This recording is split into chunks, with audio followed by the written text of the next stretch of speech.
than the blood vessels. Well, what makes the heart beat that way?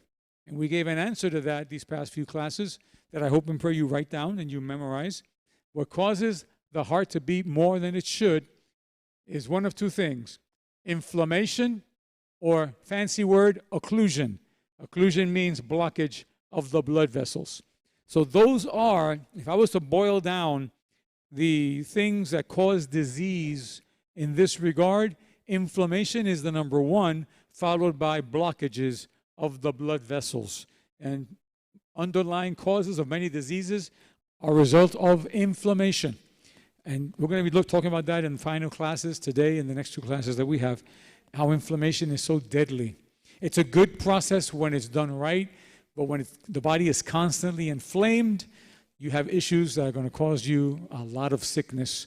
Now, keep in mind that usually mainstream medicine ignores this.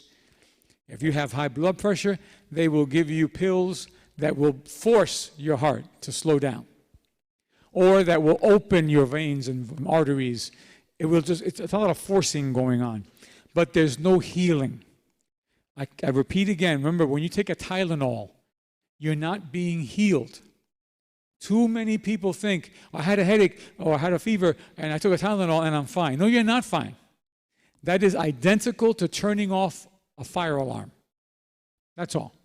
When your body is inflamed, when your body has a headache, when your body has a fever, it's sending you messages. Something is wrong. It's like if you have a fire alarm, what are those called? The smoke alarms in your house. Sometimes they go off by accident. I get it. You can just turn it off. But whenever it goes off, you and I would be wise to make sure there's no fire. Did it pick up smoke somewhere? Wait. Anything? And if it isn't, turn it off. But if you don't look, it may be doing its job, and you may wind up with a burned house. Because smoke detectors are there to tell you if there's smoke. Well, inflammation, headaches, fevers are the body's smoke detectors, por así decirlo. And when you have those things happening, you need to find out why. Doctors will not tell you usually why unless you press them. They'll say, take a Tylenol. How many people do I know have gone to emergency rooms and wait for hours, and after they've seen, here, take a Tylenol, go home. And that's the answer. And because they drink the Tylenol, and because it cuts off your sensors, it cuts it off, you think you're better. But whatever caused the fever is still there. Whatever caused the headache is still there. Or in this case, whatever caused the heart attack is still there. And the drugs they give you for that, they force your veins and arteries to stay open a la brava, like cramming and pushing. So your body now has more stress. Something stops the blood, your heart's beating really fast, you have this blockage or you have an inflammation, and your body's sending you, help me get rid of what's causing it. And what we do is give it a pill that now makes the heart work faster, work harder, open those veins, a la brava. And temporarily you get a relief because now blood is forcing itself through your body, but what caused it stays the same. And that's why in this class I want you to understand those pills, Tylenol, aspirin, Advil, NyQuil, those things that we're used to thinking, we drink it, we're good. No, you're not. You drink it, you just cut the fire alarm. What caused the fire, what's causing the problem, you haven't touched. Let's talk about that, shall we? We talked about how stress is one of the major issues that causes the heart to beat faster. I gave you have in your hands this whole page here, and I'm going to ask you to look at it and to see how much of it you're actually doing for yourselves. Remember, stress forces the heart to beat harder, which leads to high blood pressure, which leads to inflammation, which leads to all kinds of problems. So we shared here in the previous classes that because stress is the first thing that causes illness, the heart to beat fast, get rest. And we shared how to get the rest. We have a couple of ideas I shared here, some more ideas for you. See, the Bible tells us to get rest. So yeah, there's a time to work and there's a time to rest. Okay, please give yourself some time to relax. Nobody should be working 24/7. Nobody should be working every single day. Even God gave us one day in the week to rest. Right? The Sabbath idea was rest. Jesus said Sabbath was made for man. We don't follow a Saturday Sabbath anymore because Christ resurrected on the 8th day, which is Sunday. But the principle is still there. Rest. Give yourself some time. It can't always be pressure, pressure, pressure. So here's some ideas. Don't eat or drink for 2 hours before going to bed. These are suggestions. Please try to follow them. All right? Because if you eat before going to bed, instead of resting, you're going to be digesting. So you may be sleeping, but your body's working on what you just ate, right? Digesting it, assimilating it, eliminating it. You're not resting. You're not. You're unconscious for 8 hours, but your body's not getting rest. Don't give your body work to do. Before you go to bed, 2 hours, at least 2 hours, preferably 3. Eat nothing. In fact, after 6 p.m., try not to eat anything. After 6, if you can. I know your schedules are crazy. But depending on your schedule, give yourself at least 2 hours before you go to bed. Yeah. Water's fine, but you have to go to the bathroom anyway, so that's okay. But eating stuff, we used to go as young people, we used to go to, oh my God, have mercy, White Castle after services, and we would go at 10:30, 11 o'clock at night, stuffing our faces with the double cheeseburgers and the fries and what they call a milkshake, which is more like a big piece of ice cream in a cup. Remember that? You can't even suck it in. You have to spoon it out. At 12:30, 1 in the morning, we're stuffing our faces and then going to bed at 2 or whatever. I was fat. My young people were the same way. We were not healthy. And that's why. One of the reasons why, anyway. So please, do that. Your bedroom should be dark as possible. Be in bed by 11 o'clock. These are suggestions. Try it. You'll like it. 11 p.m. Go to bed. I have something called dark blackout shades in my bedroom. It's beautiful. Light cannot get through. My room looks like one of these dark caverns. You close it up, man. All you see is maybe a little bit of light coming through the sides, but that's it. Your body needs to rest. The worst thing you can give your body before going to bed is this. The blue light on the phone will destroy your sleep patterns. Never be in bed and then, okay, good night, forget it. Your brain already received the wrong messages. The blue light of the phone mimics the light of the sun.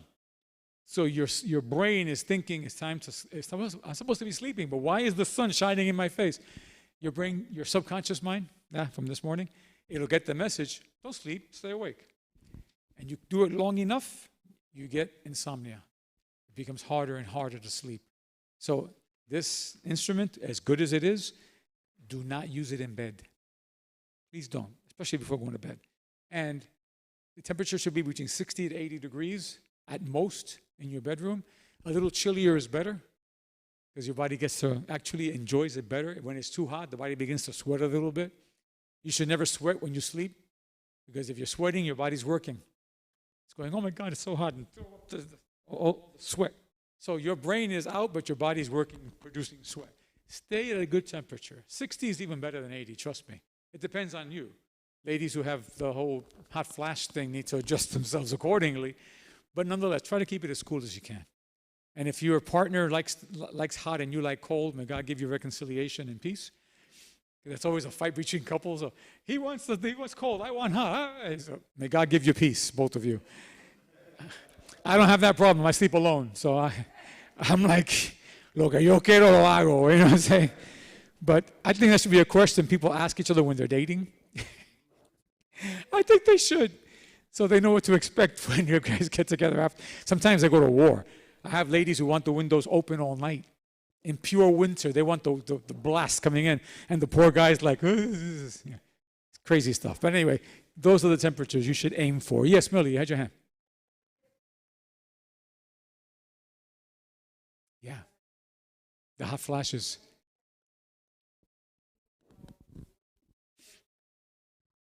Mm-hmm.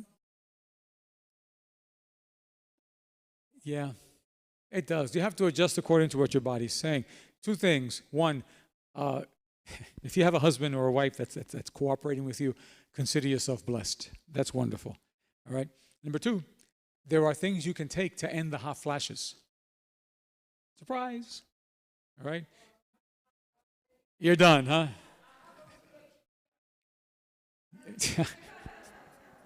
The menopausal thing. Yeah, I know. Thank you for sharing that. But the Dr. Schultz, in that catalog I gave you guys, there's something there for women, fem men, I think it's called, and it's great. Even postmenopausal, it really helps women balance their systems. So enjoy, and God bless those husbands that are patient. Yes. Yes. No, not at all. They don't. Once you open it, it says fresh. It's fine. Thank you. Okay, next. Use your bedroom only for rest. No TV, news, or stressors. If you have a TV in your bedroom, I suggest get it out. I used to have a TV in my bedroom, and right at the foot of my bed. I'd be there watching TV, and I'd just fall asleep with the TV blaring. The worst thing in the world. Your brain will not rest. It just won't. Try to keep your TV in the living room, somewhere else. Your bedroom is for one thing, rest. And if you're married, of course, for your marital intimacy. But that's it. Mana. Don't be listening to the news when you wake up. Don't put your alarm to the news. You don't want to hear when you're resting and at peace and all of a sudden, bomb explodes, kill 50 people. What? Whoa. What a way to wake up. Come on, people. Give yourself a nice, easy awakening. I wake up to Bach. I wake up to Handel. I wake up to instrumental music. I don't wake up to the news. You can see it later. Give yourself a time to, get ready for the news, whatever it may be for the day. All right, so that's a suggestion. You have it in your page.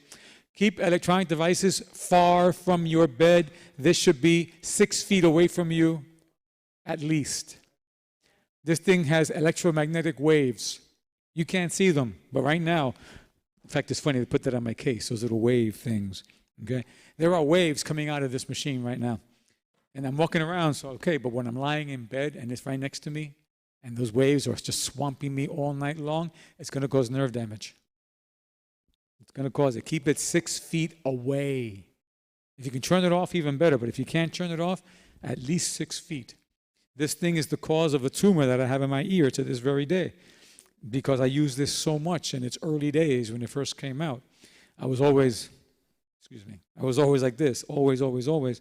And now there's a tumor that's pressing against one of my nerves, which I learned about, which I have been fighting for the last, I think, 5 years now. I've lost track, at least 5 years. And because they told me if I operated it, I'm going to become deaf.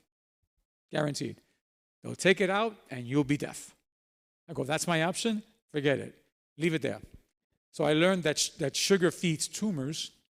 So I'm not feeding this thing. This thing is in there dying. Because I am not feeding it sugar.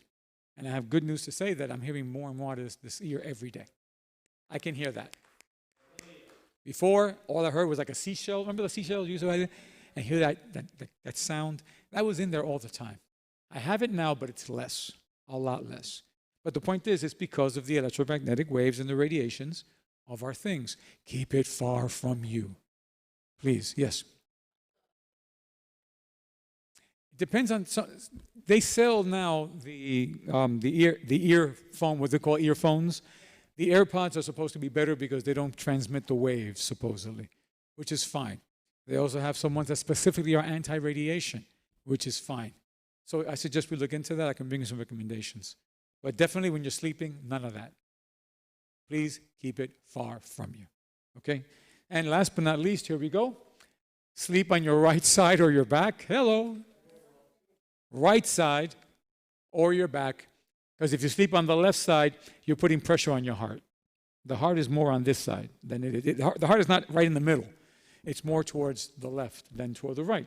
So when you sleep on your left, your body weight is coming down on your chest, and your heart is now being pressed. It's going to have to, while you're trying to sleep, the poor heart's like, you're suffocating me, and I'm not going to rest.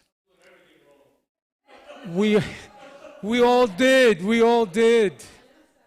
I know, me too. No one ever taught me. I used to sleep on my left side, right side, upside down, left and right, whoever. Que sabía yo, But now that I know this, I'm passing it on to you, and you guys can put it into practice. And do not sleep face down on your stomach, never. Porque ahí te mataste. Now your whole body weight's on your chest. Estás así. And plus your face is turned sideways because you can't sleep like this, right? Estás así. pressure, your lungs are being pressured, and if you snore, it's going to make it a million times worse. And it builds up. You're hurting yourself. So if you're used to it, learn something new. You with me so far? I love these faces like that. You're like, oh, and also please increase potassium and magnesium. These two things help you sleep better. Believe it or not, leafy greens like these, you eat them during the day. Don't eat it before you go to bed. Don't get me wrong. I just said don't eat before you go to bed, all right? But during the day, if you include leafy greens in your diet, when you get to bed at night, your body is predisposed to rest. If you don't have this in your system, it's going to be harder to rest, a lot harder. I mean, I know parents have a hard time making kids eat their veggies, but sometimes it's because the veggies were not prepared right. My mother used to make me eat spinach. I hated spinach. Oh my God, because she did it cooked. Cooked spinach is death. Do not eat cooked spinach. It tastes horrible, number one. It's slimy, number two. It increases the oxalic acids in the spinach. It will hurt you. Yeah, raw is the way to go. Yeah. It kills the nutrients. Hi, puppy. Bye. Hi, puppy. Well, when you cook something, you're killing the nutrients. So anything good in it is dead. And you make the spinach into a death food instead of a life food. Not cooked, no. It has to be raw, pure, as you see it there. Cook it, you kill it. Simple as that. Yes. Sorry, dear? Yeah, all of it, across the board. Even the cabbage that we eat como, what do you call it in Spanish? Repollo. Repollo. It depends. You can't cook it to the point where you're killing it. It should be taken as raw as possible. Cabbage stew, again, as much as you can. Try not to overcook it, because the more you cook it, the more you kill it. The enzymes are destroyed. In fact, I love spinach now. I love it. I could eat spinach forever. But because I didn't know this, I ate other stuff before. Now my body is already predisposed to forming kidney stones. And spinach will cause kidney stones. So will almonds. Those two things, and I used to eat almonds, pero así, gone. Because those things, again, they create oxalic acid, which becomes kidney stones, and which coming out, I have been told by women that have given birth 3 times that having a stone is worse than giving birth. That's what I was told by ladies who gave birth. So I wouldn't say it myself, because I don't know about that. But I had a woman tell me I had 3 kids. They were all terrible. Then I passed the kidney stone. Give me 3 more kids. I'll take them. I went to the kidney stone. It's like a knife going through your body. It's the worst pain in the world. You don't want to go through that. When I got my first kidney stone, thank God Julio lives with me. I went to the bathroom trying to get it out. I was on the floor. I was screaming on the floor because it was like a literal knife. You could feel it like stabbing you. And then begins to cross your lower back as it's leaving the body. It cuts across the back, and you're bleeding urine. You're going through agony. And then finally, thank God, when it came out, it didn't cut on the way out. But it had already cut enough. I was terrible. I'll never touch spinach again because of that issue. Now, spinach or almonds for me. Now, know yourselves. Be careful. If you have a tendency to kidney stones, do not eat spinach or almonds. Just don't. I have 2 hands going up. Yes. Almond milk, out. Yeah, I changed mine from almond milk, which I had tons of at home, to coconut milk. I use coconut, and I also use any other plant milk except soy. Don't touch soy milk because soy milk has estrogens. And estrogens in guys does not mix. Estrogen is the feminine hormone. So guys develop breasts when they have estrogen. Guys, if they eat yams have estrogen. And eating ñame, that we call in Puerto Rico, ñame, yams, it's good for ladies. That's great for menopause. Menopausal ladies, eat all the yams you want. All right? Depending on your body. Some people have less estrogen when they're having menopause than more. But guys, no, not cancer, menopause. Guys should avoid yams. Candied yams, regular yams, avoid. Unless you want to develop some feminine characteristics. You're going to have breasts, you're going to have rounded hips. Some guys even begin to lactate. Believe it or not, with yams. Rose, was that your question? Yeah, it's the same thing. It comes from almonds, so it still has the tendency. Yeah. Oat is a whole different story. It will not cause stones, but oat is a carbohydrate. So oat will spike your blood sugar. Oat will make you fat. Oatmeal makes you fat. Sorry, I know. Avena, goodbye. Yeah. Millie, and then Dawn, and then Viv, yes.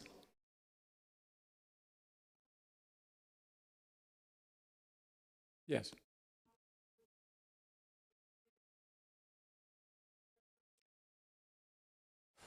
Right. Well, it depends on a lot of factors. Number one, he should get himself X-ray to see how big the stone is. X-ray, MRI, see how big the stone is.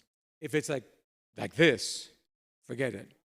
They're going to have to take the sonar and blast it so it can come out in pieces. All right. If it's still small, very small, there's things you can take which will help it slip out.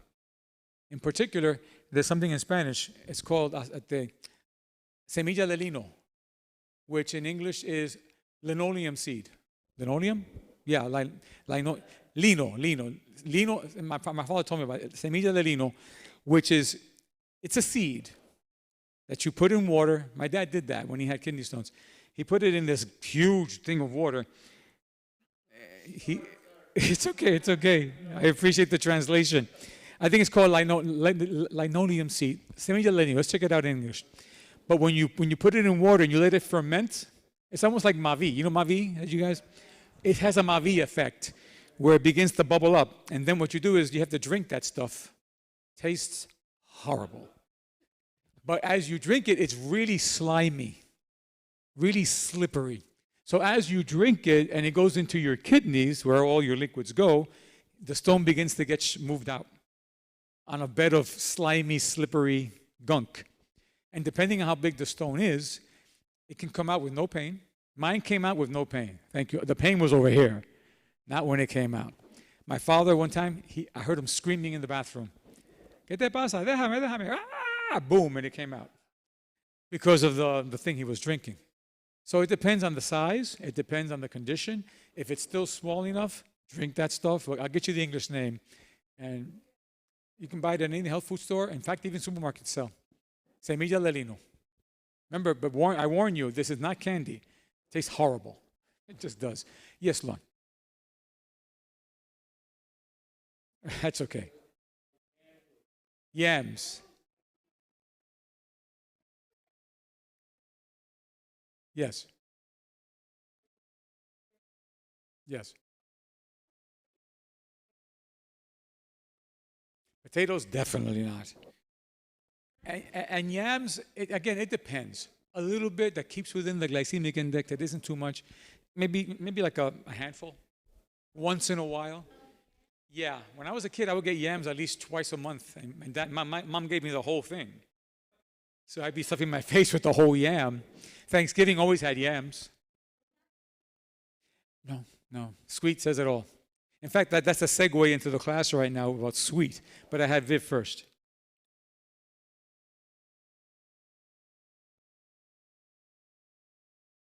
Mm-hmm.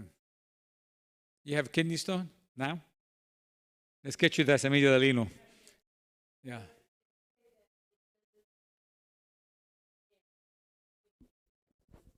Let's believe it's going to move. Okay? Let's get it out. There's also a vitamin called chancapiedra. Spanish people have great things, I'm telling you. Chancapiedra. You can buy it at any store, and that literally helps the stone break up as well. Chancapiedra. So look into that as well. It helps the stone leave. All right, guys. So we have already these two things. We've shared that sodium causes inflammation and occlusion, refined and processed salt. We discussed this already. You have this in your notes. You shouldn't have more than this much sodium per day. 1 teaspoon of salt is all you need all day long. I'm sorry, if you want to get better, you have to stop using salt in your seasonings. Sazon gotta go, because sazon has so much sodium, it's ridiculous. I used to put a whole package of sazon per hamburger. That, as a kid, I would just make my hamburger and put the whole paquetito, a little mountain of, of sazon on it. Then I would put some cheese on top of that and some ketchup on top of that. So I would eat the hamburger and it would be so sugary, not sugary, so salty. I'm like, oh, this is great. I would eat 2, 3, 4, whatever. People, ignorance is terrible. And boy, was I ignorant. Eesh. So sodium is one of the causes of this. Stress, we just talked about it. You can't avoid stress, but you can avoid chronic stress. Life is full of stresses. Let them go when they come. Sometimes stresses will save your life. If you're in a dangerous situation, someone's going to hurt you, you can jump out of the way, you can fight back, you can run away. Whatever the case, it can save you. But don't let it stay. Once the stress comes, you got to get it out. It'll stay there until you get it out. Remember that. It will not leave on its own. I'm going to bring you something next week. It's a massage tool that I use on myself that you can press over here and back of your head and your back, and it can release the stress points that always come when you have stress, without fail. Somewhere in your body right now, there is stress that you had from a year ago, 2 years ago, 10 years ago. It's still in your body. It could be in your lower back, which is why you always have back pains. Oh, my back is always bothering. You have stress in there you haven't gotten rid of for who knows how long. My neck always hurts. Oh my God, I'm always stiff. Yeah, you haven't got rid of the stress, and it's there forever until you get it out. It does not come out on its own. So I'll show you something for next week, and you can get it for yourselves. Again, if you're married, you guys should be the least people with stress. I'm sorry, but that's just the way it is. I know. Ay, bendito, me da pena tu caso, mija. Well, but it should be that you have less, not more. I know. Couples, those of you who are couples, you should every night ask each other, are you okay? Can I give you a rub down? That should be normal. It should be a natural, normal thing. In fact, the person shouldn't even have to ask you. If you're married, you should give that person a massage without them even asking. Because when you ask, you're like imposing on somebody. I've heard couples say, I don't want to bother him, he's tired. What bother my foot? You got married to serve each other. So when you're in bed, and the massage is not always meant to lead to sex. Not always. You can you can rub the back of your head over here, this part, the occipital part of your head. You got to put your finger in there, press tight, release, press tight down the neck over this way. Let the person guide you. Oh, that feels good, do it again. When they say it feels good, all stresses are locked in there. And your fingers are getting them out. Try not to use machines unless you absolutely have to. Sometimes things are really bad. You need to use a hammer sometimes. Because the person is like a rock. Some people are. So there, use the massage tools, fine. But preferably use your fingers. Why? Because the fingers have a way of being more sensitive. They can feel better where the stressors are. And number two, it's human contact. Human contact is very healthy. Those of us who are not married and don't have an automatic massage partner, well, find somebody who will.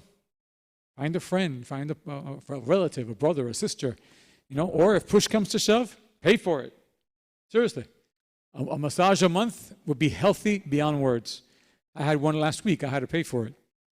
But I did it, and it felt fantastic. I happen to... No, the one that I get come to my house. I have the person come. I have an app on my phone, and I say male only. Don't even think about female. No, because I'm a guy. I don't want to. No. The answer is no. So they come to my house. It costs $125. All right, for 1 hour. I couldn't afford two. You kidding me? Matan.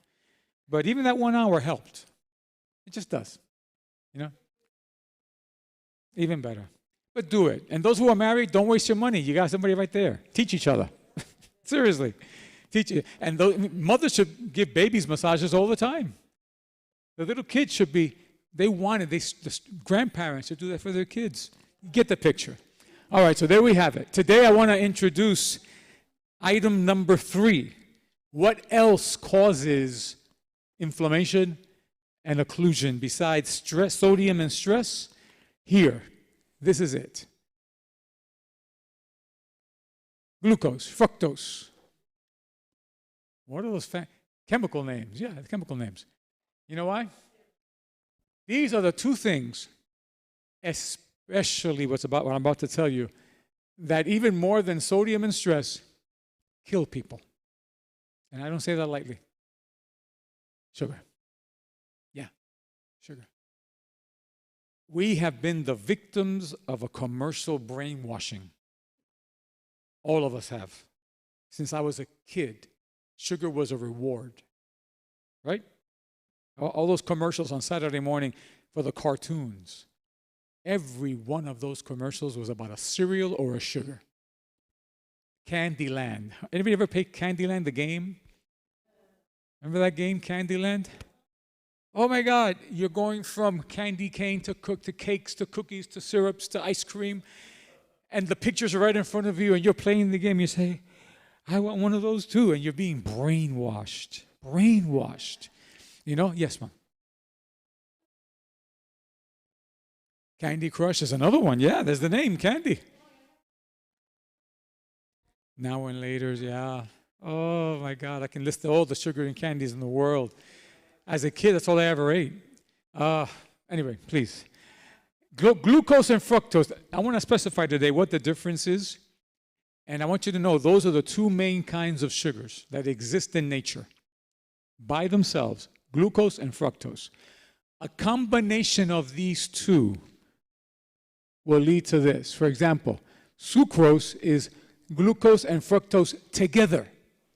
When you combine the two, you get sucrose. When you combine glucose and another thing called galactose, you get lactose, which is a separate kind of sugar. That's called milk sugar. It comes in the milk, like lactate, lactose. You also have galactose, which is glucose and lactose. See the combinations here? But these are the two main ones, glucose and fructose. And here goes. What I wish I would have learned when I was a kid, it would have saved me grief beyond measure. But at least I can tell you about it now. I can live it now. And you can pass it on to your kids and grandkids so they don't have to go through the pains. The pimples kids get when they're adolescents, unnecessary. They're from this. All the pimples, all the acne, it's from this. All right? Guaranteed, 100%, it's from there. The body odor, all that other stuff, all these teenage things that we think are normal, surprise, sugar in all its forms. There it is. That's fructose. That's the chemical design for fructose, all right? You all remember carbon, hydrogen, oxygen? Remember that from chemistry class? High school days, all right? Here goes. Fructose is fruit sugar. The sugar found in any fruit you care to mention. Bananas, dates, whatever. It's fructose. When you eat it, it goes straight to the liver. It bypasses. It goes to your stomach, obviously, but the stomach doesn't digest it. It just goes right through, and it goes straight to your liver. Keep that in mind. Okay, you can have some fruit if you want, but I used to eat entire pineapples.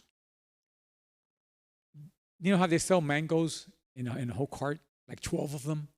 I used to buy the whole 12, sit at home like popcorn. You know, just take the mango, squeeze it, and eat one. Next, watching TV. Little did I know, all that fructose was going right to my liver. The liver doesn't want it.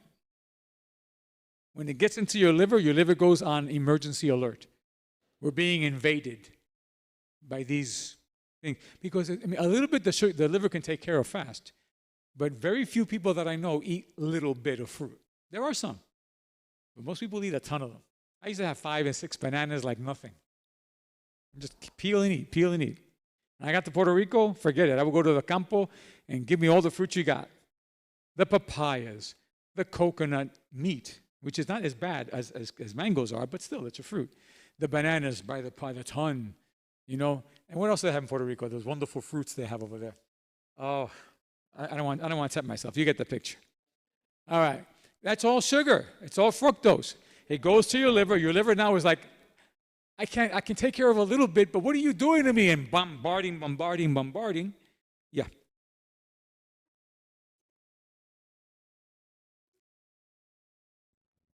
It may be natural, but what we've done, well, here's the thing. Natural, yeah, in that it comes from the ground. But most of our fruits, first of all, are contaminated in the beginning. They get sprayed with pesticides. A lot of our food is already contaminated as it is, which makes this even worse. Number two, the ground from which the fruit comes has been denatured. And you know how, in the Bible how it says Israel was supposed to give the land rest every 7 years? That was the biblical law. Why? Because if you keep planting and the land keeps producing, the land gets tired. It gets weakened. So God decreed every 7 years give the land rest, so that when the next year comes, you have your nutritious food being produced again. Israel never did it. They never obeyed that. And when God said, you owe me, how many Sabbath years do you owe me? Okay, he kicked them out of the land. God kicked them out of the land for the entire time that they owed him all those years of Sabbath rest. God doesn't play. But our country and other countries too have destroyed the land, destroyed them. So the food you're eating now, it doesn't taste half as good as it did back 50 years ago or 100 years ago. I was told that real tomatoes are delicious. Tomatoes now, you eat them, it's like eating water. There's nothing really substantial in them unless you get it organic, unless you get it off of a farm somewhere that does this right. So when you have the fruits that are denatured as it is, some of them are sprayed with pesticides, and then we're taught to eat a lot of them. My mother and father never gave me a limit. How many mangoes do you want? Here, eat what you want. And I'm like, stuffing. The liver can handle a little. It can't handle a lot. So when it gets in there, what happens to it? The liver takes all that fructose. I can't take it. I don't know what to do with this. Stop eating. And you keep on, blah, blah, blah, blah, blah. All right, I've had it. I don't know what to do with this. The liver literally converts that fructose into something called adipose tissue.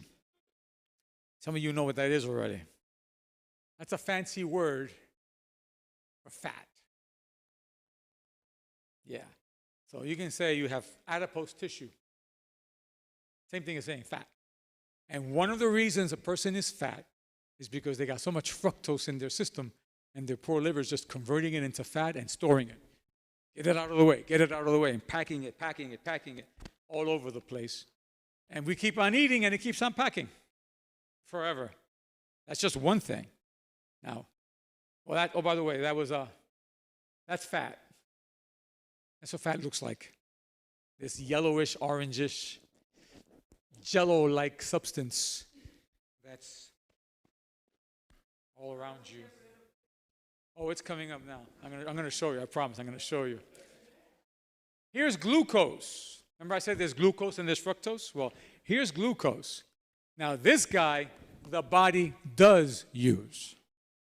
Okay, so fructose, the body doesn't like. Glucose, the body enjoys. Every cell of your body can use glucose. And whenever you eat something that produces glucose, your whole body goes to get benefits out of it. So keep in mind, I'm not saying this is evil, all right? But nonetheless, check this out.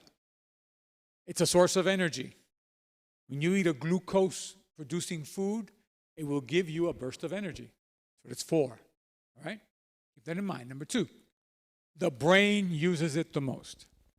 So if you eat 100, let's use a percentage here. If 100% of what you're eating is glucose, your brain will take 80% of it.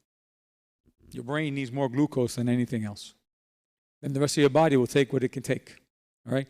Through the use of insulin, which we're going to discuss next week, insulin makes this possible, all right? So you eat the stuff, it turns, the glucose is used because of insulin being produced, but I'll use that for next week. Number three, the daily amount you need. Everybody needs a little glucose. Everybody without exception. But check this out. We need less than 99 milligrams, about that much sugar in our body. That's it. One donut from Dunkin' Donuts is about 5 times that amount of sugar. Just one donut. And forget about glazed anything. Yeah, exactly. Glazed, name it, maybe 10 times as much. And that's where the problems start. When you have just what the body needs is one thing. When you give the body more than what it needs, the body goes into chaos. Here we go again. And I got some news for you about glucose. Where do we get it from? Since we need it, everybody needs it, where do we get it from? Well, here goes. The liver and the kidneys make their own. Your body doesn't even need to get it from a food source. Your liver and kidneys, through a process known as gluconeogenesis, get it, glucose, sugar, new genesis, new sugar basically, your body will produce its own sugar. You don't need to eat it at all. Your liver does it, your kidneys do it. You're fine. But of course, we were taught we have to give our body glucose, so external sources come into play. And this is where our problems start. So you see how this is necessary, but then when we get over here, we start taking more glucose than we need. And here comes our troubles. All right, ready? Understand this. All carbohydrates become glucose in your body. Even if you never touch ice cream or candy, and you never eat that stuff, any carbohydrate will become glucose in your body. That was a revelation for me when I found that out. But this isn't sweet. No, but it becomes sugar in your body. Here goes. Let me show you some ideas of some foods. What's that? Bread becomes sugar in your body. Any white bread, any kind of refined bread you eat, whole wheat bread, whatever bread, Ezekiel bread, I don't care what bread it is, bread becomes glucose in your body. It's as if you're eating an ice cream sundae. Isn't that a shock? No, it doesn't. It doesn't. That's where it gets us. It isn't sweet, but your body says, this is sweet. How about that? Rice. El arroz blanco especially. It all becomes sugar in our body. How many of you have eaten bread when you get to a restaurant before you even start eating the main course, right? They give you bread. So here comes the sugar. If you have rice and beans, olvídate. Sugar, boom, coming into the body, all right? And look at other things. What's that? A baked potato. French fries, baked potatoes, they become sugar in the body. I used to have all three at one sitting. Right? Bread, rice, papa frita, papa rellena, or everything potato. I was being attacked by sugar. I didn't even know, because none of it was sweet. As you said, none of it is sweet, but it's becoming sugar in my body. Yeah. Don't believe everything you read. Don't believe everything you read. No, it doesn't. It does just the opposite. No, don't say that. I'm going to show you. I already told you can eat leafy greens.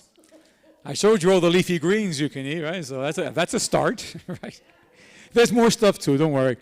How about spaghetti? Pasta, yeah. Any pasta you care to mention. Lasagna, pizza dough, whatever. It just becomes sugar. Just know that's what happens. You can't change that. It's like the sun comes up, sun goes down. Well, this becomes sugar in your body. Yeah. What kind of pasta?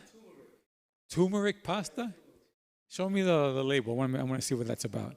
Because turmeric is a spice. I never heard of a spice pizza, but if it exists. Oh, the noodles. All right. Yeah, show me the label. I don't know about that one, but hold on. How about that? The French fries, of course. How about corn? Corn is carbohydrate. Eat corn, you're eating sugar. So look at a regular meal for me. Bread, rice, potatoes, corn. All at one meal. And I'm takiti. I was huge when I was a little kid. I was big and fat. I got the pimples on my face. I got all the things going on. And little did I know I was causing it to myself. My parents didn't know either. I can't blame them. They had no idea. Yes?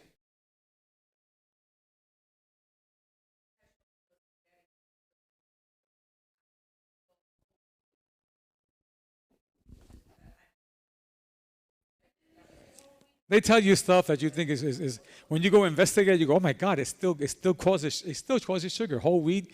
The worst one is the white one. The white flour is the worst. But hey, whole wheat isn't exactly that much better. Check this out. All of that will become sugar in your body. All of this. Okay? Let's make it even more specific. Anything that's starchy, anything maybe, especially with white flour, and of course, processed sugars, no need to mention it, right? The candy, the desserts, the ice creams, all that stuff is in sugar in your body. Yeah, and you know what's even worse? That the sugar in these things is not just all glucose. Glucose is in them. Of course it is. But this is not, all this stuff you just finished eating here, a lot of it isn't just glucose. It's also something else. It combines another sugar. It combines with fructose to become sucrose. I'll get there in a minute. But it's even worse than regular glucose. Now let's take a look at this. When you eat, this is the process that we all should observe. I've seen people eat that they swallow their food whole. They take one or two bites and they just swallow it. You're killing yourself. When we eat, we're supposed to chew the food to break it down. The food should be liquefied before you swallow it. Yeah, no one does it that I know of. Everybody eats two or three bites and down you go. You have to learn, we have to learn to stop swallowing our food undigested. The digestion process begins in your mouth with your saliva. This enzyme called amylase begins breaking down your food. If you don't chew your food until it's liquefied and you swallow whole chunks of whatever you're eating, when it gets into your stomach has to do double the work. Because the work that was not done up here has to be done down there. Why do you think you get sleepy after you eat? Your body's taking all its energy and trying to digest this food, which we have eaten wrong for all our lives most of the time. You got to teach our kids not to eat así, a lo loco. Take your time. It was great in the old days. You would sit at the table with your family, and you would talk, and you would enjoy conversation, and nice, easy dinners, you know? Today, it's like, here, come eso, and go to the TV. Eat on the run. Grab a sandwich. And you're hurting yourselves. You're not even getting any benefit out of the food, really. So that's how it starts. Chew it until it's liquefied. Start today with your dinner. Watch how funny it feels. You're going to be going. You're going to be good. You are. It depends on what you eat. If it's a very strong food, you can chew up to 64 times before it turns into liquid. If it's a softer food, I'm saying we have to learn to eat differently. I know. Look, why are there so many illnesses among us? Because we all have done this wrong for so long. And it's not our fault in a sense. We just didn't know. Now we do. So try this today. Be disciples. Put it to practice. Now, I gave you this sheet. You have it in front of you here. I'm going to ask you to identify the following parts of the body. Draw an arrow and tell me, where is the esophagus? Draw an arrow on this thing. Where is the esophagus? I'm going to show you in a minute, but I want you to fill it out. All right? I'm sorry. Do we have a spare, Dawn? Can we give a spare to the young lady? I think she wants to do it too. We have another one here, Mama. Come get it. Right here. Get it from her. Thank you. All right. Point to the esophagus. Next, point to the liver. Esophagus first.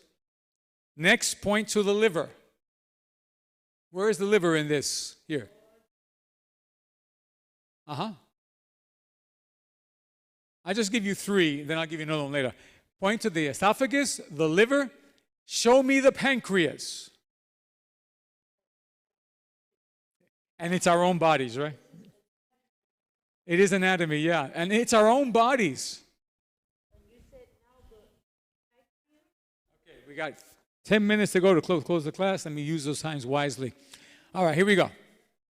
When you swallow, food goes down the esophagus into the stomach. So where is the esophagus? Right there, right here. This long tube here is the esophagus. All right, let's mention the stomach. Where's the stomach? Draw a line to the stomach on your chart. El estómago. We always go like this, right? The stomach, we go like this. But we're just a little bit off, I think. It's not really here. Stomach, anybody? Right there. Right there. That's the stomach. So actually the stomach is more like over here. More like this, not so much like this. More like this on the side. There's your stomach. So when you swallow that liquefied food, after you've chewed enough, the food goes down the esophagus into the stomach. There in the stomach, acids and enzymes break the food down into tiny pieces. That's their job. The saliva started breaking it down. Now the stomach produces the chemicals necessary to break the food down more. It's got to break it down to get the nutrients out of the food. So you got to work with your body here. Next, during that process of being broken down, glucose is released. That's where the pizza, the bread, the whatever, the glucose is extracted from that. That's why it's not sweet in our mouth. It's sweet down here. We just never tasted, that's all. That's released. The glucose goes into your intestines. Where are the intestines? That's easy, right? Yeah, that's right there. These guys right here. This big one here is called the large intestine, up, across, and down. In here we have the small intestine, but that's where the properly digested food goes, and the glucose goes with it, and when it goes in there, the intestines begin to take the glucose and work with it. Here. Once it's in the blood, the pancreas, which is, by the way, right there. There's the pancreas, right over here. Here's the stomach, here's the liver, here's the pancreas, right? That little place right there. All right? The pancreas takes the glucose and it produces insulin. There is that chemical. Keep that in mind for next week. Insulin. And that gets the glucose into your cells. So chew, swallow, stomach, break down, goes into your intestines, and there the glucose is absorbed, and the pancreas produces its necessary insulin, and now the glucose and the insulin travel through your blood to every cell of your body to give your cells energy. Problem: if you do too much of it, if you give your body too much glucose, which we all have done, all of us have done this. Your body does this process over and over and over again. And the problem is that your body will get tired. And if you produce so much insulin because you have so much glucose, because you ate so many carbohydrates in your body, your poor, pancreas is producing, pumping, insulin. Eventually, it's going to say, help, I can't do this anymore. So in some cases, the pancreas stops producing insulin.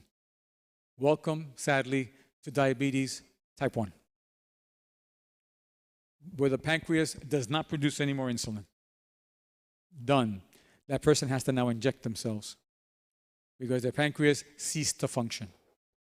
How can you avoid it? Don't give your kids so much carbohydrate. And yet how many parents do without even knowing that they're causing their kids damage that can last for the rest of their lives? Because if the pancreas dies, it's hard to get it back to life.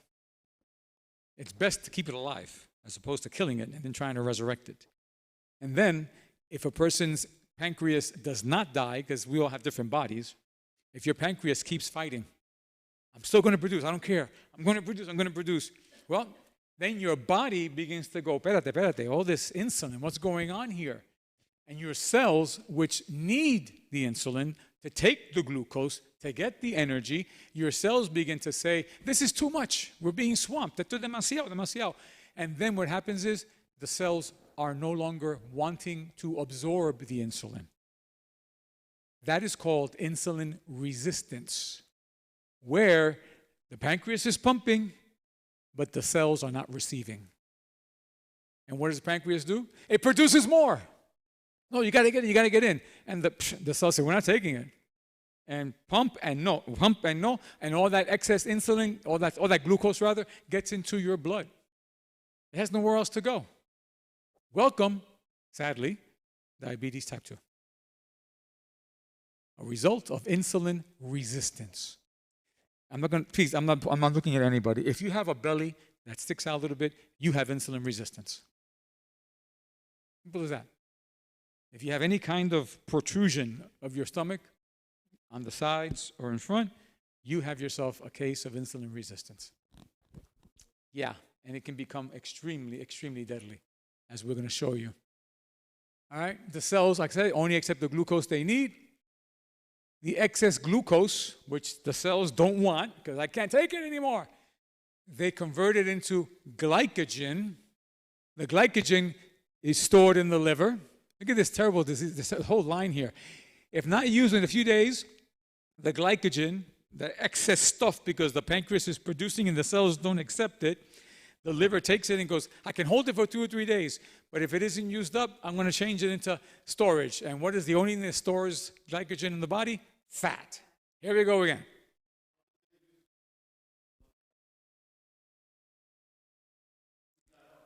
You better do a lot of exercise every day and run around like crazy.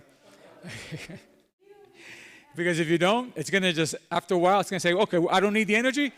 Turn to fat, boop, and it deposits you into that. Here we go. The fat is stored either under the skin, it's known as subcutaneous fat, or even worse, on the internal organs, visceral fat. There are 2 kinds of fat. We'll close with this. I'll pick up on this next week. 2 kinds of fat. You can look skinny and be fat. Yep, that's called being skinny fat. It exists. Ever heard of these athletes that they drop dead all of a sudden, they have a heart attack? How's it possible? They were so thin. They had fat inside their bodies. I'll show you what it looks like if I may close with this. Here it is. Look at this. Subcutaneous is this over here. It's the fat that you look at in the mirror and you see your belly popping out. That's called subcutaneous. It's under the skin. You ever seen these TV medical shows where they have operations and they cut into the person and all this yellow stuff comes out? That's the fat. Subcutaneous fat. This guy has a lot of it. But there's also visceral fat. Look how much he has of that. Pressing in on the intestines. The fat builds up on the organs. It'll press against your liver. It'll press against your intestines. And it does even worse than that. Watch. These 2 things get together. They join together and form sucrose. Like I said, glucose and fructose both cause damage. When those 2 things come together, can you imagine what it does to your body? But that's table sugar. That's cane sugar. That is that. That is glucose plus fructose together in one substance, and the damage done by one and done by the other is now done double. So all that stuff I just told you happens even faster, even worse. Anybody know domino? I was raised on this stuff. Right? It's pure cane. You go, oh, it's pure, it's good. No, it's not, nothing good about it. You think it's good because it says pure, right? Nope, nothing good at all. 10 pounds era poquito, all right? This is a pure carbohydrate. We're taught from birth to eat this. Either put it in your coffee, put it in your tea, get it in your desserts, in your cereals, sugar, since you're born. And Remember this?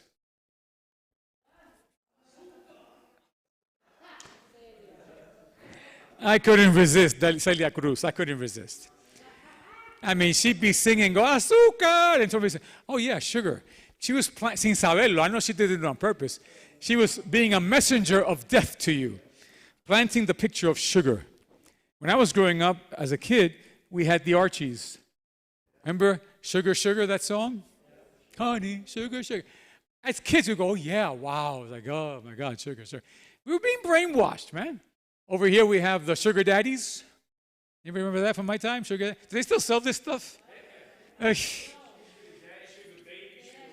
All the sugars they got? Ay, Dios mío. Still hitting people, right? The Jackson 5. Sugar Daddy, the song. Right? Again, they don't know they're doing this, but they're telling us about sugar, reminding us it exists. Get it into your body. Sugar frosted flakes. I used to put bananas in my sugar frosted flakes. So I got sugar on top of sugar, all right? And I would just balante, man. Sometimes I would eat the flakes by themselves without milk, just, right? Because it's a sugar. And here we go. Sugar Crisps and all the other sugars. Captain Crunch, Count Chocula, Frankenberry, all these different sugars. Vanilla wafers, remember those? The vanilla wafers? I would sit down and dunk those things in milk for hours. Hey, balante. How about the chocolate chip cookies that they would sell by the bag? Chips Ahoy. Yes. Oh my God. We were raised on this stuff. All right? Then come into Spanish stuff. Arroz con dulce. Arroz con dulce says it all. That's in Puerto Rico. In Santo Domingo, I learned from Julio, he taught me, they have habichuela con dulce. The key element is dulce in both of them. Dominican cakes, my God, that's a pura azúcar. One bite of a Dominican cake, Valencia cake. The frosting was sugar. The inside was sugar. The pineapple was sugar. Oh my God, we're being attacked. Huh? The flan también, of course. Oh, in Valencia, we'll sell you the ice cream too. So you have the cake and the ice cream, or you have the flan that was full of sugar. My God, sometimes you can even see the sugar on the flan. Or you can taste it as you're eating it. You can crunch it. Caramel stuff. We can go on and on and on. This was normal to us. This is our culture. We're supposed to eat this. We are Puerto Rican. We are Dominican. We are this. We are that. We're supposed to eat. Plátanos, pure carbohydrates, turns to sugar. Tell a Dominican not to eat plátanos. I applaud Julio. He's a Dominican. He left plátanos forever. He's been disowned by the Dominican Republic. They cast him out forever. Where do we get the idea that we have to have this food because we're Puerto Rican, Dominican, whatever? You know, the Mexicans, tortilla, tienen que ser tortilla. Everything is corn, corn, corn. It's a matter of habit. It's history. It's not biology. There's nothing written that a Mexican has to eat corn or they'll die. Puerto Ricans do not necessarily have to have rice and beans. We will not die. It's all in our heads. It's all this. And as a result of it, it's a brainwashing. And that's what we get as a result.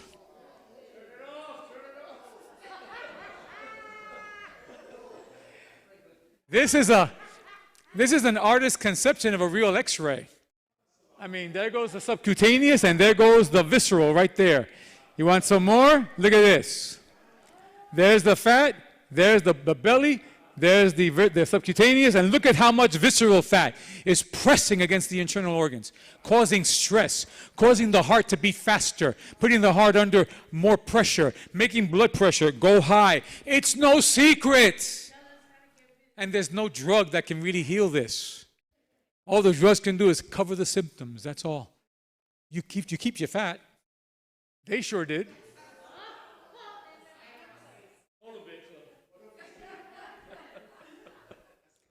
And yet, in Spanish culture, to be heavy is to be healthy. Está gordito, ay, qué gordito está. Ay, que tiene carne en tus huesos, qué bueno, that kind of thing. My mother was saying, muy flaco no, muy flaco te ves terrible. So they want you to gain weight. Again, it's a cultural thing. That is not biology. That's culture. And culture can be very, very wrong. Okay, we're going to wrap with this, yeah.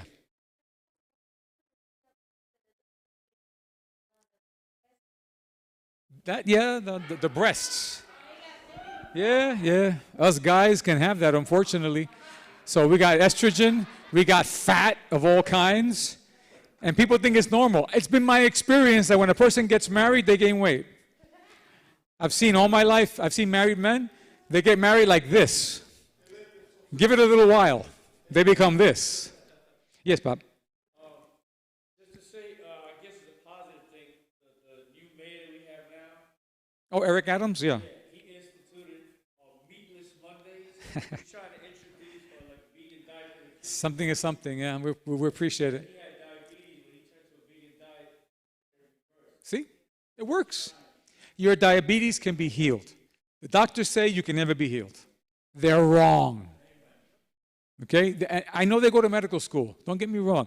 God bless them. They go to 4 years medical school, 4 years residency, 2 years more. They're in school forever. But they learn drugs. They do not learn this. Some of them do, and God bless those who do. But your Joe Schmo regular doctor, sometimes they're like this. You've ever seen fat doctors? Well, how can they help you if they're in the same boat, right? So this is where your fat will go. Your stomach, your sides, your legs. The subcutaneous. The visceral will go to your heart, will go into your intestines, will press all over you to the point where you can get a liver that looks like this. It's supposed to be normal like this, your liver. You keep on pumping yourself with sugar and getting all that fat, your liver will look like that. Yeah. Going back here? Here you go. Oh, can you reverse that? Sure. Fatty liver will kill you. Simple as that. You will die. You can get rid of the fat by cutting back on what caused the fat. That's the key. Fix the cause, and you'll be fine. And otherwise, see that's a normal heart. Regular. Your heart, hopefully. My heart, hopefully. Right? When you get fat stored in your internal organs, look at that. Some people live with a heart like that every day. Pressing against its own fat, trying to pump. But it's having a hard time. It's like I'm here on Viv, and I'm pressing against her. You know, she's like, ugh, and I'm like, more every day. Well, that's what the fat does. It presses against your heart. Your heart's trying to fight. It can't. High blood pressure to the skies. Doctor says, take a pill. Your poor heart has to beat faster somehow. It gets more tired. Sooner or later, here comes a heart attack or a stroke. It all starts with the cause. Millie, you had your hand.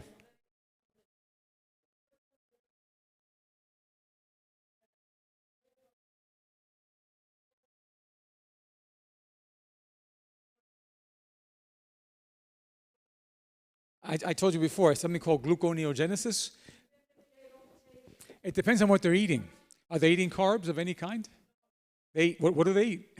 It's like, no, but what is it that they eat? Because even if you eat proteins, like regular meats, if you eat too much protein, the body will turn the excess protein into sugar. So there you go. That's where the source of the sugar is. Isn't it amazing? I mean, Thanksgiving, you eat so much turkey, you're stuffing your face. Most of it turns to sugar in your body, causing all of that. You have this on your chart. We're going to close up with this. The belly fat, there it is. These are all things that cause it. The main cause, however, is carbohydrates. And with that, we close today. Cut the carbs, you cut the glucose, you cut the fat. As simple as that, then why is it so hard to do? It's so simple. Cut the carbs. You should have no more than 20 grams of carbs per day. 20. Max. Again, depending on your body shape and all that. But in general, 20 is a good number. Your body can deal with it. You're cool. You're going to see next week how many carbs we put into our bodies every day. Hundreds of carbs. Hundreds. And of course, all that becomes fat, fat, fat, inside and outside, inside and outside. And you eventually get a stroke or you get a heart attack or you die. But then why is it so hard to stop with the carbs? Why is it so hard to leave the sugars? Why is it even me talking about it, you're dreaming of having a chocolate bar when you leave the class? There you go, Viv. Exactly. We have been brainwashed. We are addicted. I'm going to show you next week the process of addiction. How do we get addicted? How does that work in the body? We think only of cocaine and heroin. Yeah, that's addictions, all right. I'll give you a hint. The same process works for sugar addiction. Same thing. You may be free of cocaine, marijuana, and all that crazy stuff, thank God, but you can be an addict just as bad because you think you can't live without your sugar fix or your carb fix or whatever it causes in your case. So, to be continued, have you enjoyed? This is recorded. I have it available for you. The slides are available for you. I'll send you the links this afternoon. You could have it. And congratulations to those of you who've already started to put this information into practice. I saw some things that Tanya does. She's into a ketogenic diet, and it's great to see how she knows about this stuff, and she's already making things that are sugar-free and healthy. And praise God for her and her husband both that are eating good things. Everything that the pastor's saying is 100% correct. I had an accident in 2017. I did complete damage to my body. I was not recovering at all. My sister-in-law told me about reducing carbs, taking away sugar, and I was at rock bottom. There was nothing that I could lose, right? It was only to gain. I couldn't close my hand. Remember, I couldn't close my hand. I couldn't bend. I couldn't do anything. Within 3 days of stopping bread, rice, potatoes, within 3 days, I could close my hand. My physical therapist couldn't believe how much I changed in 1 week, and I will never touch this stuff again. Hallelujah. Thank you, Tanya. What a beautiful testimony. Be encouraged. What she did, you can do too. God, let's all stand together. Any other questions? I'll be here in front. God bless you all. Thank you for giving me this chance to share all this vital information. 2 classes left, 6 and 7. So let's make sure we get it. I am considering if I get enough of a feedback, I could still give additional health classes via Zoom or via video once a month. I can post it. You guys can download it. If you want it, I'll do it for you even after our last class is over. But just tell me if you really want it. If you do, I'll be glad. I have so much more to tell you. Thank you again. Father, thank you for all our people who are here. Thank you for those who are watching the recording or the live stream. And Father, as I taught this morning by your word, may we learn, but especially may we do what we learn to reap the benefits. And Father, may it be so for the health of everybody here. May we have experiences like Tanya did, where she saw healing in her body when she did what was necessary. May all our people here do all these things that we've taught and find glowing, strong life and health. We pray this in Jesus' name. And everybody said amen. Amen. Amen. Thank you so much. God bless you all.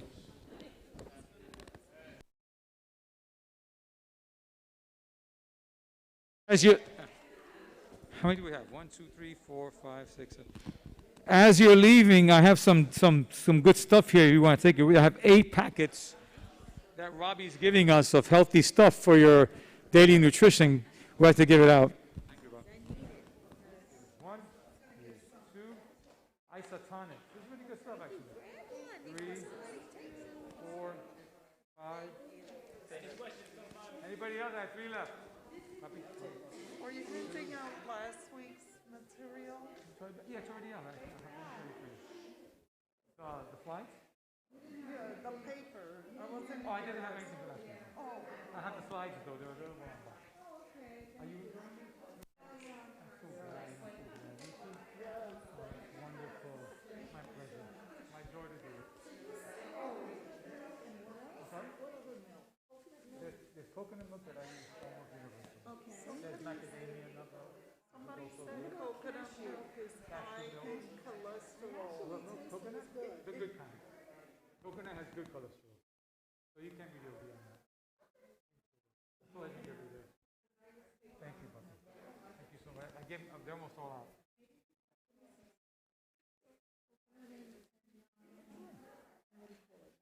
As long as it's unsweetened. It's got to be unsweetened. Make sure of it. Because the sweetness is really the purpose. Cashew is good. Check the back of the labels and make sure that the carbohydrates are 2 or 0. Then you can drink it. Silk is good, or should it be organic? Silk is soy milk. And soy has its own issues. Yeah, but there's so many other ones too, like Yeah, you can do that. If you have no family history of kidney stones, no. then you can take some, mix it. Some soy milk, some almond milk, some cashew milk, some coconut milk. It's good to have variety. But I don't take. Yeah, don't, because soy has its own issues. Go for it, you're going to help you. Listen, anytime. I gave you one of these? Yeah. You want one? What is it, pills? These are just vitamins. Robbie donated them.